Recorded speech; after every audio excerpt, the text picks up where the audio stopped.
ओम सभी को नमस्ते। ये वीडियो डिलीट हो सकती है और चैनल पर स्ट्राइक भी आ सकती है, तो वीडियो को कंप्लीट देख लें जिससे आपको सारा मुद्दा समझ में आ जाए कि है क्या। देखिए, विकास दिव्य कीर्ति एक क्लास में बोलते हैं अपने लेक्चर में कि जो ईश्वर है वो सब कुछ जानता है।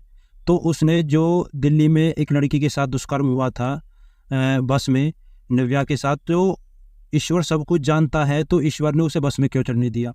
चलो बस में चढ़ गई तो फिर ईश्वर ने उन्हें क्यों रोका? क्यों नहीं? क्योंकि ईश्वर सर्वशक्तिमान है, वो बस को पंचर कर सकता था या बस को उड़ा सकता था। तो ये तर्क देते हुए ईश्वर को, सत्ता को नकार रहे हैं और एक उपहास सा, मजाक सा वो उड़ा रहे हैं। इसके विषय में योगेश भारद्वाज जी ने बहुत अच्छी वीडियो बनाई है, आप देख सकते हैं। लेकिन मैं अपने विचार रखता हूँ इस विषय पर। देखिए, मुझे दुख इस बात का होता है कि भारतवर्ष के लोग कैसे कैसे लोगों को दार्शनिक की उपाधि और ऐसे एक महान व्यक्ति की उपाधि दिए बैठे हैं। 12वीं पास कोई फिल्म आई है, उसमें रोल है इनका। मुझे बड़ा आश्चर्य होता है कि या तो देश के लोग को एक गलत दिशा में ले जाने का एक एजेंडा चला हुआ है, या फिर भाई लोग समझना ही नहीं चाहते कुछ। पहले तो मैं जो विकास दिव्य कीर्ति है, पहले मैंने एक वीडियो बनाई थी माता सीता के विषय में, उन्होंने जो टिप्पणी की थी वो वीडियो इन्होंने डिलीट करवा दी, स्ट्राइक दे दी। इस पर भी दे देंगे, मुझे पता है। सच्चाई वो झेल नहीं पाएंगे, तिरमिला जाते हैं, घबरा जाते हैं, भग जाते हैं। तो विषय ये है कि उन्होंने बोला कि ईश्वर सर्वशक्तिमान है और सर्वज्ञ, सब कुछ जानता है, तो वो कैसे बस में चढ़ने दिया और कैसे दुष्कर्म हुआ? ईश्वर सब कुछ देख रहा था। तो विकास जी, आपसे पूछता हूँ कि कौन सी डिक्शनरी में, कौन से शब्दकोश में सर्वज्ञता का अर्थ ये लिखा हुआ है कि वो भविष्य जानता है? ऑक्सफोर्ड डिक्शनरी हो, कैम्ब्रिज डिक्शनरी हो, या कोई भी हो, या फिर कोई ब्रिटेनिका से प्रकाशित हो, उसमें दिखा दीजिए कि जहाँ पे फ्यूचर की बात लिखी हो कि वो फ्यूचर भी जानता है, सब कुछ जानता है। सब कुछ जानने का मतलब है कि जो पदार्थ, जो ज्ञान, जो विषय, जितने भी नियम है, वो सबको जानता है। वर्तमान में जो है वो सबको जानता है। वर्तमान से ही भविष्य निर्धारित होता है, वर्तमान से ही भूत निर्धारित होता है। जो वर्तमान में चल रहा है, जो बीत गया वो भूत हो जाएगा। जो वर्तमान में जैसा कर रहा है तो उससे भविष्य निर्धारित हो गई। लेकिन ऐसा कहाँ पे लिखा हुआ है सर्वज्ञता का अर्थ कि वो भविष्य को जानता है? पहला प्रश्न और स्पष्ट ये प्रश्न है। दूसरा बोलते हैं, इसको विस्तार में बताऊंगा, गीता में इसमें इन्होंने कैसे श्री कृष्ण का अपमान किया और गीता का अपमान किया विकास दिव्य कीर्ति ने। और ये सर्वशक्तिमान का अर्थ लेते हैं कि सबसे ताकतवर। मुझे ये बताया, हंसी आती है कि इतने तादाद में लोग इन्हें जानते हैं, ऐसा समझते हैं कि कितनी बुद्धिजीवी है। मुझे आश्चर्य होता है कि ऐसे लोगों को बुद्धिजीवी कहा जा रहा है।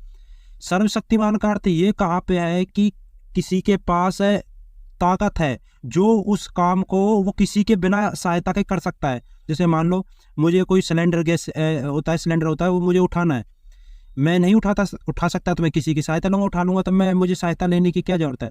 तो ऐसे ही ईश्वर के जो काम है वो उन्हें किसी की बिना सहायता लिए हुए सारे कामों को कर देता है, इसलिए सर्वशक्तिमान बोलते हैं। अब ईश्वर पे दोष लगा रहा है कि ईश्वर मूर्ख है। अरे सर्वशक्तिमान का मतलब ये थोड़ी कि ईश्वर कोई रास्ते में जा रहा, उसने थप्पड़ मार दिया, किसी का घर तोड़ दिया, किसी की गाड़ी उड़ा दी, पहाड़ों को तोड़ दिया, पृथ्वी को नष्ट कर दिया, सूर्य चंद्रमा को नष्ट कर दिया। क्या ईश्वर मूर्ख है क्या? क्या ईश्वर का यही काम है कि कुछ भी करता घूमेगा? जो उसके काम है वो उन कामों में किसी की सहायता नहीं लेता, उसे इसलिए सर्वशक्तिमान बोलते हैं। अर्थ भी नहीं पता। ये बताएं कि भाई अर्थ सर्वशक्तिमान का अर्थ कि वो मनचला होता है, मनचला हो जाता है। अगर किसी के पास ताकत आ जाती है सब कुछ करने की तो मनचला हो जाता है, इसका अर्थ भी दिखाओ। अर्थ तो निर्धारित करेंगे किसी शब्द को, या अपनी मनगढ़ंत बना लोगे कि भाई मैं तो भाई यूपीएससी की तैयारी करवा रहा हूँ, कोचिंग सेंटर हूँ, तो मैं तो कुछ भी बक दूंगा। है ऐसी सर्वज्ञता का कहाँ पे? अब आइए, गीता और श्री कृष्ण का कैसे अपमान किया ये बताओ। कि श्री कृष्ण जी कहते हैं कि स्वतंत्र है जीव, किसी भी कर्म के लिए स्वतंत्र है। स्वतंत्र है तो अब जो कर्म कर रहा है, तो फिर अगर मान लो कोई हमें पहले से ही निर्धारित है कि ये कर्म तुम करोगे, तो भाई कर्म करेंगे। हमारे निर्देश है कि हमें स्कूल जाना है, निर्धारित है। अगर आप स्कूल नहीं जाएंगे हमारी हाजिरी कट जाएगी, हमें ड्यूटी पर जाना है। भाई कंपनी वालों ने नियम बना रखा है, अगर हम ड्यूटी पे नहीं जाएंगे तो हमारी हाजिरी कट जाएगी, पैसे कट जाएंगे। तो हमें एक कंट्रोल किया जा रहा है हमें, है ना? अगर हम स्वतंत्र रहे, जाए ना जाए फिर भी पैसा मिले, तो ऐसा होता है। अगर जो जीव है वो स्वतंत्र है, लेकिन कर्म का जब फल मिलेगा उसे ईश्वर निर्धारित कर देगा, उसकी योनि परिवर्तन कर देगा, उस ऐसे परिवार में घेर देगा जहाँ पे दुख आते रहे उसके जीवन में। लेकिन भविष्य को ईश्वर नहीं जानेगा।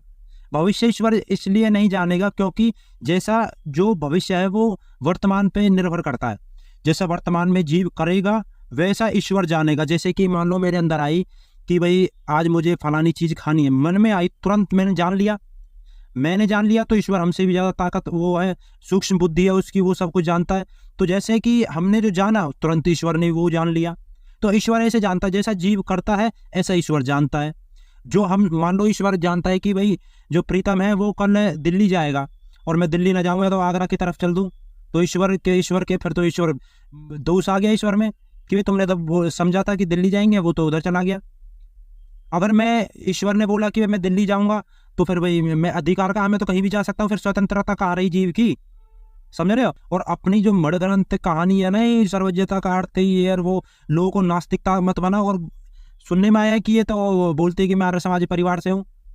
भाई जितने भी आर्य समाजी लोग इस वीडियो को खासकर देख रहे हैं, अपने बच्चों को कम से कम सिद्धांतों क्लियर करें। जो अपने आप को एक दार्शनिक बताते हैं, विकास दिव्य कीर्ति दार्शनिक, यही एक दार्शनिक है, ये विचार है उनके, जिन्हें अर्थ भी नहीं पता। सर्वज्ञ का अर्थ आपने कहाँ से ले लिया कि फ्यूचर को जानता है?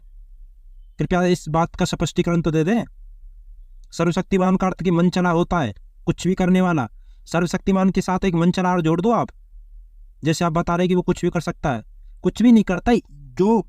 जो भविष्य है ना वो जीव के लिए है, और जो वर्तमान और जो भूत है वो ईश्वर के अधीन है। वो ईश्वर सब कुछ जानता रहता है। जो भविष्य में जो जीव जैसा करेगा वो उसके आधार पर ईश्वर उसकी लेखा जोखा रहता है। जब उसका मृत्यु होती है उसके प्रांत उसे जीव देता है नहीं होने में, या फिर भाई जैसे परिवार में अच्छे कर्म है तो कोई धार्मिक परिवार में, धनाट्य परिवार में, पैसे वाले में उसका जन्म करवा दिया, या फिर भाई भूखा मरता रहे, सड़क पे लेटा रहे, गाड़ी के नीचे आ जा है, ऐसा जन्म दे दिया। अब ईश्वर ऐसा थोड़ी है कि ईश्वर सब कुछ जानेगा, ईश्वर मजा लेगा कि भाई ओहो मैं तो अब जा रहा हूँ वहाँ पे भविष्य में क्या होने वाला, मजा लेगा ईश्वर। अरे कम से कम आपके अंदर इतनी बुद्धि तो होनी चाहिए कि भाई क्या होना। इस वीडियो को मुझे पता आप डिलीट करवा दोगे, आपने पहले स्ट्राइक मार दी थी और इसको मार दोगे। इससे आपकी जो एक डरपोकता आ रही कि जो एक दिखती है ना कि भाई मैं तो पकड़ा गया, मेरे सिद्धांत तो गलत हो गए। तो जरा विचार करो, अर्थों को जानो, जो लोगों के सामने रखो। जरूरी नहीं है कि आप ठीक है उम्र में ज़्यादा बड़े हैं तो ज्ञान में, सिद्धांत में एक व्यवहार अलग होता है, सिद्धांत अलग होते हैं। सिद्धांत आपके गलत है जो आप बता रहे हैं, उन सिद्धांतों को आप परिवर्तन करिए। थोड़ा को बच्चों को थोड़ा एक अर्थ ठीक बताइए। ऐसा नहीं कि अपनी तरफ से मणग्रंथ बना दे।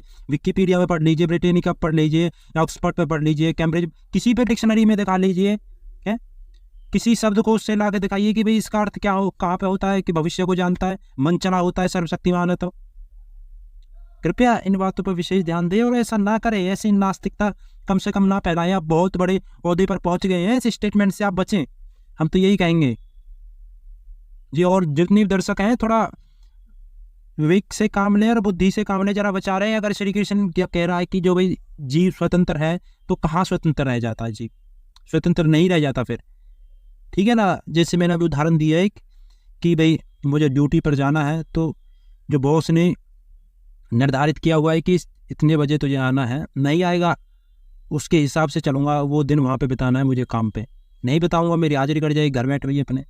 स्वतंत्र नहीं रही। स्वतंत्र जब है मैं घर जाऊँ, कभी ड्यूटी पे जाऊँ, कहीं कहीं जाऊँ, कभी कहीं घूमूँ, लेकिन पैसा मिल रहा है, तो ऐसा नहीं है। जरा विचार करो। आप सभी ने वीडियो देखी, आपका आभार। इस वीडियो को ज़्यादा से ज़्यादा शेयर करें। धन्यवाद।